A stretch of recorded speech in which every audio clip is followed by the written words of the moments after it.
저는 결혼생활 8년 차에 아들 하나를 키우고 있는 주부입니다. 외도 후 딴 사람이 돼버린 남편 때문에 하루하루 견디기 힘든 날을 보내고 있네요. 저희 신랑은 중학교 교사이고요. 착실하고 굉장히 성실했던 사람이었습니다. 퇴근하고 집에 와서도 항상 살림살이와 육아를 같이 도와주던 정말 자상하고 가정적인 바른생활 사나이였죠.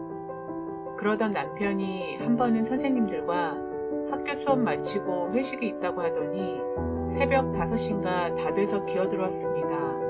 술자리는 평소에도 좋아하던 사람이라 12시 넘어서 들어온 적은 있어도 이렇게까지 날이 새도록 들어오지 않은 적은 한 번도 없었거든요.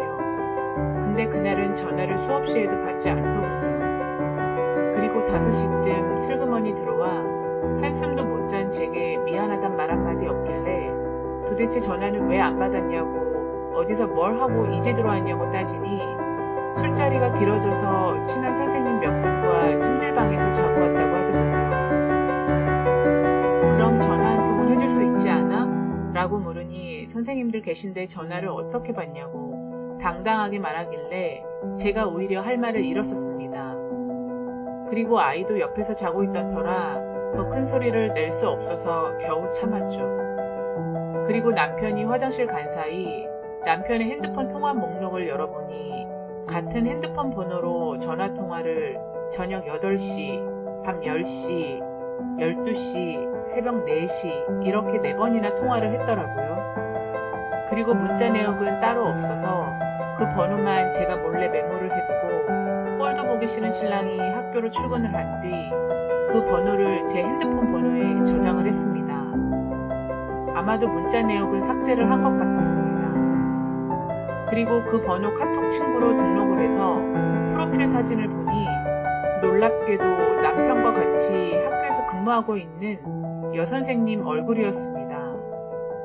소름 끼치게 당황스러웠죠. 그리고 그날 저녁 아들을 친정 엄마에게 맡기고 집으로 들어와서 남편에게 따졌습니다. 당신 어제 찜질방에 같이 간 선생님이 누구야? 그건 왜 물어? 아니, 내가 전화해서 확인해 보려고. 뭐? 확인을 해본다고? 그럼 당신은 지금 날 의심하는 거야? 어제 너무 늦어져서 찜질방에서 자고 왔다고 몇 번을 말해. 그래, 그러니까 누구누구 같이 갔는지 말해보라고. 왜 말을 못해? 세상에, 새벽 5시면 외박이야, 외박. 근데 미안하단 말 한마디도 없이 어떻게 그럴 수가 있어? 당신 도대체 왜 그래? 남자가 늦게 들어올 수도 있지. 의부증이야? 뭐? 의부증? 내가 왜 이러는지 몰라? 늦으면 늦는다고 전화 한 통이라도 해줬어야지. 걱정하잖아. 그리고 왜 내 전화 안 받았는데? 찜질방이라서 못 받았다고 말했잖아. 이제 그만 좀 해라. 질린다 정말. 뭐? 질린다고? 당신 다시 말해봐봐. 뭐라고? 됐어. 나 당신이랑 사는 동안 내내 많이 참고 살았어. 나도 쌓인 게 많다고. 이렇게 남편은 큰 소리를 치며 나가버리더군요. 저도 기가 막히고 어이가 없던 찰나 그때 남편의 핸드폰 벨이 울리기 시작했어요. 급하게 나가느라 핸드폰을 못 챙기고 나간 거죠.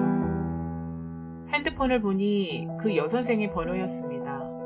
손이 너무 떨려서 전화를 받을까 싶었지만 그냥 받지 않았어요. 그랬더니 바로 카톡이 오더군요. 김 선생님, 어제 잘 들어가셨어요? 어제 너무 즐거웠어요. 집에 잘 들어가셨죠? 사모님한테 꾸중 들으신 거 아닌가 몰라. 오늘 수업이 많아서 커피 한 잔 못해서 아쉬웠어요.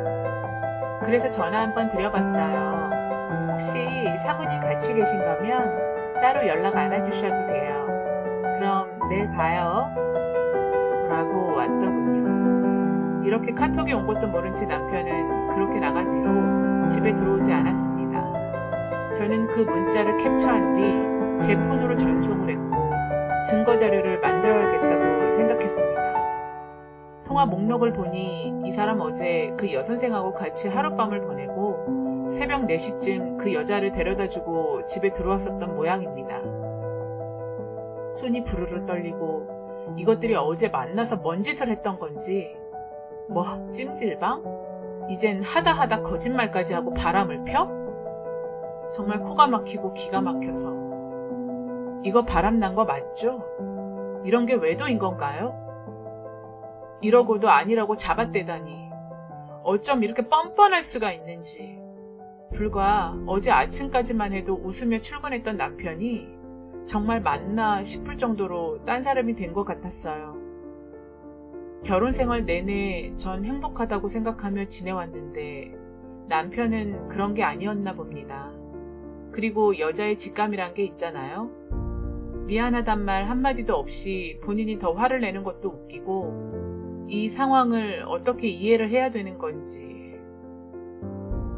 전 다음 날부터 그 여선생에 대해 주변 학교 엄마들에게 알아보니 아직 미혼이고 3년 전쯤 이 학교로 전근을 오셨다고 하더군요. 미혼녀와 유부남이 바람을 피워? 그것도 아이들을 가르친다는 학교 선생이란 것들이? 어떻게 나한테 이런 일이 생길 수 있는지 정말 하늘이 무너져 내리는 느낌이었습니다. 저는 다음날 학교 수업이 끝날 무렵 남편이 있는 학교로 찾아갔습니다. 그리고 교무실에 들어가 남편을 찾아봤지만 다행인지 불행인지 얼굴이 보이지 않더군요.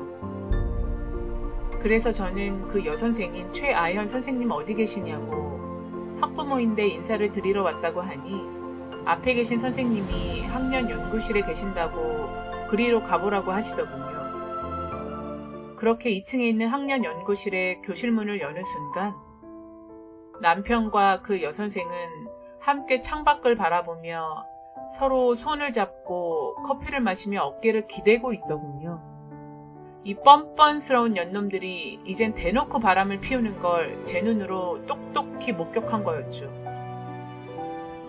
이것들이 학교에서 제정신인가? 전 화가 머리 끝까지 났고 눈이 돌아간 채로 그녀의 머리채를 바로 잡아챘습니다. 야, 어딜 꼬실 사람이 없어서 유부남을 건드려? 너 선생 맞아? 학교에서 지금 뭔 짓거리를 하는 거야? 라고 소리소리 질렀죠. 뭐예요? 누구신데 저한테 이러세요? 머리는 놓고 말씀하세요. 여기 학교예요. 네? 나? 주희철 마누라다. 너 말 잘했네. 뭐? 학교? 학교인 거 알아서 지금 드라마 찍고 있니? 그러고도 너희들이 학교 선생이야? 여태 이런 짓거리 하고 다녔냐? 놀란 남편은 뭐라고? 당신 말 다 했어? 감히 여기가 어디라고 와서 지금 행패야? 당장 머리 손 놔! 얼른! 라고 말하며 그녀의 머리채를 쥐고 있던 저를 제지하더군요. 야, 이 뻔뻔스러운 인간아. 적반하장도 유분수지. 당신이 이딴 짓거리를 하고 다니면서도 나보고 의부증이냐고? 바람을 네가 펴놓고 뭐? 찜질방에서 잠을 자? 왜? 더 거짓말 해보시지. 이렇게 증거가 있는데? 라며 미리 찍어뒀던 그년과의 카톡들을 또박또박 읽어내려갔습니다. 그리고 내가 당신들 가만 안 놔둘 거야. 알았어? 각오해! 라고 남편 핸드폰을 바닥에 던져버린 뒤 교문을 열고 나오는 순간 복도의 학생들이 구경꾼처럼 몰려들어서 쳐다보고 있더군요. 저는 아랑곳 앉고 당당하게 교문 밖을 나왔습니다. 뻔뻔스러운 남편의 모습을 보며 내가 이 꼴을 보려고 여태 고생하며 살았나 싶더군요. 그리고 눈물을 펑펑 쏟으며 집으로 돌아왔고 전 이혼을 결심했습니다.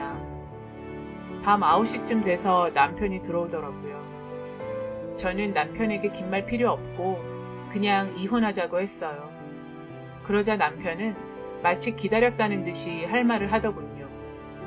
난 몇 년 전부터 이혼을 생각하고 살아왔어. 그래서 놀랍지도 않아. 당신하고 사는 거 이제 더는 못 견디겠다. 어차피 이렇게 된 마당에 숨길 것도 없지. 나 최 선생하고 1년 전부터 사귀던 사이야. 진작에 말하려고 했는데 때를 놓쳤네. 뭐라고? 당신 지금 뭐라고 했어? 1년 전부터 그년하고 사귀었다고? 그래. 전 제 귀를 의심했어요. 어쩜 그리도 당당하던지. 이건 뭐 염치라곤 일도 찾아볼 수 없었습니다. 그러면서 저에 대한 마음을 닫은 지 오래되었고 단지 아들 때문에 지금껏 살았던 거라고 하더군요. 당신 나한테 이렇게 한 거 꼭 후회하게 만들 거야. 아이는 내가 키워. 그리고 내가 네 년놈들 가만 안 놔둘 거니까 각오 단단히 해. 저는 소리치며 방문을 쾅 닫아버렸습니다. 그리고 1시간 후쯤 남편은 짐을 싸서 집을 나가버렸습니다.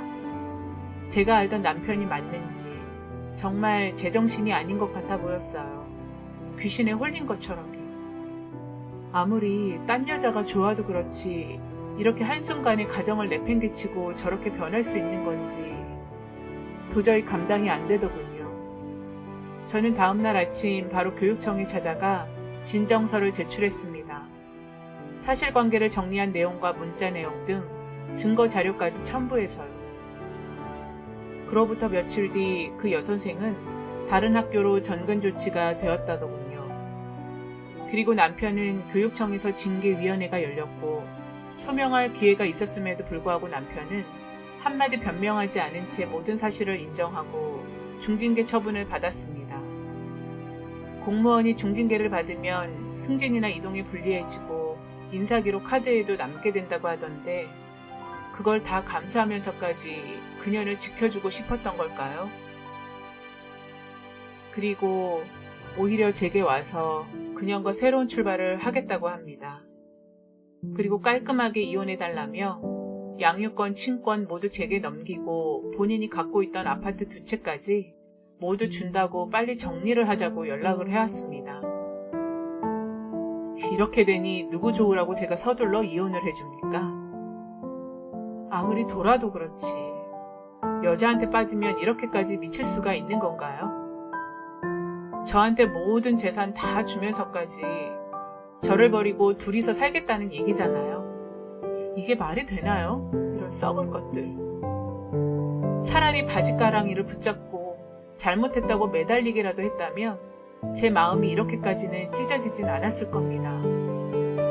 저렇게 바람을 피우고도 떳떳하게 죄책감 하나 없이 잘 사는 저 연놈들을 보면서 그동안 남편 하나 믿고 헌신했던 내 삶이 정말 비참해지는 순간이었습니다.